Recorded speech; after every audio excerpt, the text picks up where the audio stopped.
Hi everyone, welcome to Meena for Math, which make your math lesson an easy one. இன்னைக்கு நம்ம CBSE board class 9 chapter 6 lines and angles தான் பார்க்க போறோம். இந்த வீடியோல நம்ம axiom 1 and 2 பத்தி தான் discuss பண்ண போறோம். Before going to the video, basic concepts of angles பத்தின வீடியோட லிங்க் மேல கார்ட்டூன் descriptionல கொடுத்திருக்கேன். செக் பண்ணிட்டு வாங்க. And now let's start. Axiom 6.1. If a ray stands on a line, then the sum of two adjacent angles so formed is 180 degree.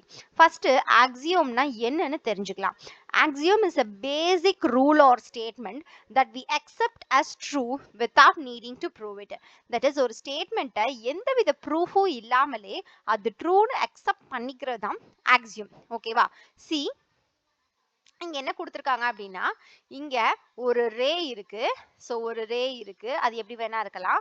Standing on a line, அந்த ரே எங்க இருக்கு, ஒரு லைன்ல ஸ்டாண்ட் ஆகி இருக்கு அப்படின்னு சொல்லியிருக்காங்க. அப்படி ஸ்டாண்ட் ஆகி இருந்தது அப்படின்னா தென் அங்க இருக்கிற அட்ஜசன்ட் ஆங்கிள்ஸ், இந்த ஆங்கிள் இருக்கு இல்லையா, இந்த ஆங்கிளும் அதோட அட்ஜசன்ட் ஆங்கிள் இந்த ஆங்கிளும் அது ரெண்டையும் ஆட் பண்ணும்போது அதோட சம் நமக்கு 180 டிகிரி கிடைக்கும் அப்படின்னு தான் சொல்லியிருக்காங்க. ஸோ ஆக்சியம் 6.1ல ஓகேவா.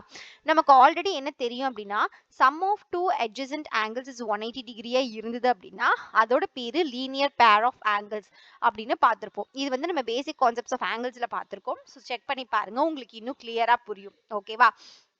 ஸோ இப்போ இந்த ஆக்சியம்லையும் அதே தான் கொடுத்துருக்காங்க. சப்போஸ் இது அப்படியே மாறி இருக்கு அப்படின்னா இந்த ஆக்சியம் 6.1ல இருக்கிற கிவன் அண்ட் கன்க்ளூஷனை ரிவர்ஸ் பண்ணா தட் இஸ் இங்க கிவன் என்ன இருக்குன்னா ஒரு ரே ஸ்டாண்ட் ஆன லைன் இருக்கு இல்லையா, அந்த ரே ஸ்டாண்ட் ஆன லைனை வந்து ப்ரூஃபா மாத்திட்டு sum of two adjacent angles so formed is 180 degree வந்து கன்க்ளூஷனா இருக்கு, அதை வந்து கிவனா மாத்தணும் எப்படி இருக்கும். So that is if the sum of இப்படிதான் இருக்கும். If the sum of two adjacent angles is 180 degree then a ray stands on a line. அதாவது ரெண்டு adjacent ஆங்கிளோட சம்மை வந்து நம்ம ஆட் பண்ணோம்னா அது 180 டிகிரிக்கு ஈக்குவலா இருந்துச்சு அப்படின்னா அப்படி இருக்கும் பொழுது நம்ம என்னன்னு சொல்லலாம், அந்த இடத்துல இருக்கிற ரே வந்துட்டு லைன் மேல நிக்குது அப்படின்னு சொல்லலாம். அதாவது நான் காமன் ஆம் ஃபார்ம்ஸ் அண்ட் லைன் அப்படின்னு சொல்றாங்க. சி இப்படி இருக்குன்னு வச்சுக்கோங்களேன். ஸோ இதுக்கு வந்து நம்ம ஒரு நேம் பண்ணிக்கலாம். ஓகேவா. So A O B C. Okay.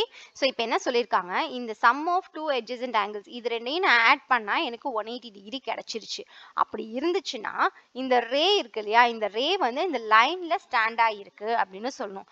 அதாவது நான் காமன் ஆர்ம், இது வந்து காமன் ஆர்ம். ஸோ இதுவும் நான் காமன் ஆர்ம்ஸ். ஸோ நான் காமன் ஆர்ம்ஸ் ஒரு லைனை ஃபார்ம் பண்ணுது அப்படின்னு நம்ம கன்க்ளூட் பண்ணணும். ஓகேவா. சி ஃபியூ எக்ஸாம்பிள்ஸ் பாருங்க, இங்க ஒரு 3 ஃபிகர்ஸ் கொடுத்துருக்கேன். ஓகேவா. எல்லாமே டிஃப்ரெண்ட் adjacent ஆங்கிள்ஸோட இருக்கிறது. இதுல ஃபர்ஸ்ட் ஃபிகர் வந்து பாத்தீங்க அப்படின்னா ஆங்கிள் ஏஓசி. ஸோ இந்த ஆங்கிள் ஏஓசி வந்து 60 டிகிரி இருக்கு அண்ட் சிஓபி வந்து 30 டிகிரி இருக்கு. ஓகேவா. இதுல ஓசி அப்படிங்கிறது வந்து காமன் ஆர்ம். ஓகேவா. ஸோ இந்த காமன் ஆர்மை விட்டுருங்க. இந்த காமன் ஆர்ம் இல்லாம நான் காமன் ஆர்ம்ஸ்ன்னு சொல்லுவோம் இல்லையா, that is this A O and this O B. இது ரெண்டுமே வந்து ஸ்ட்ரைட் லைனா இருக்கா அப்படின்னு சொல்லி பார்க்கணும். இல்ல, கிளியர்லி என்னவா இருக்கு, இந்த ஓஏ வந்து இந்த ஓபிக்கு பர்பண்டிகுலரா இருக்கு. ஓகேவா. So it doesn't form a straight line. அதே செகண்ட் ஃபிகர் பார்த்தீங்க அப்படின்னா ஏஓசி வந்து 60 டிகிரினும் பிஓசி வந்து 80 டிகிரினும் இருக்கு. ஸோ இதுலயும் வந்து பாத்தீங்கன்னா காமன் ஆர்ம் வந்து ஓசி தான், நான் காமன் ஆர்ம் வந்து ஓஏ அண்ட் ஓபி தான். அது லைன் ஃபார்ம் பண்ணுதா அப்படின்னு சொல்லி கேட்டா இல்ல, அதுவும் லைன் ஃபார்ம் பண்ணல. ஓகேவா. ஃபைனலி தேர்ட் ஃபிகர் வந்து பாத்தீங்க அப்படின்னா திஸ் ஏஓசி இதெல்லாமே பாருங்க, இங்கேயும் வந்து ஏஓங்கிறதும் ஓபிங்கிறதும் நான் காமன் ஆர்ம், ஓசிங்கிறது common arm. So common arm விட்டுட்டு ஏஓ அண்ட் ஓபி வந்து லைன் ஃபார்ம் பண்ணுதான்னு பார்த்தா yes it forms a line. ஓகேவா. ஸோ இப்போ இங்க இருக்கிற ஆங்கிளை நீங்க ஆட் பண்ணுங்க. தட் இஸ் 125 பிளஸ் 55 ஆட் பண்ணீங்க அப்படின்னா you will get 0 carry over 1 8 180. So 180 degree கிடைச்சிருது.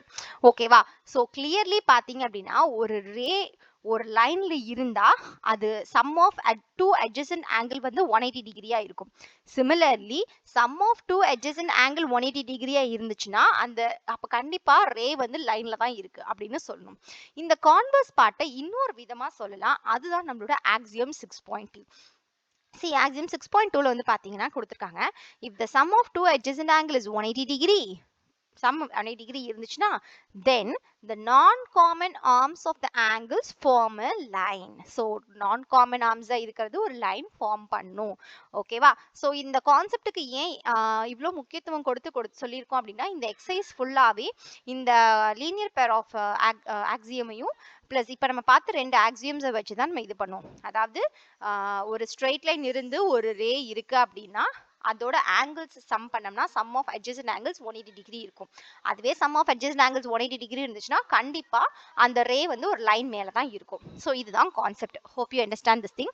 So hope you understand the concept we discuss today. If you still have any doubts comment here, we will clarify. இதே lines and ஆங்கிள்ஸோட basic concepts of angles பத்தி தெரிஞ்சுக்க உங்க லெஃப்ட்ல இருக்க video check பண்ணி பாருங்க.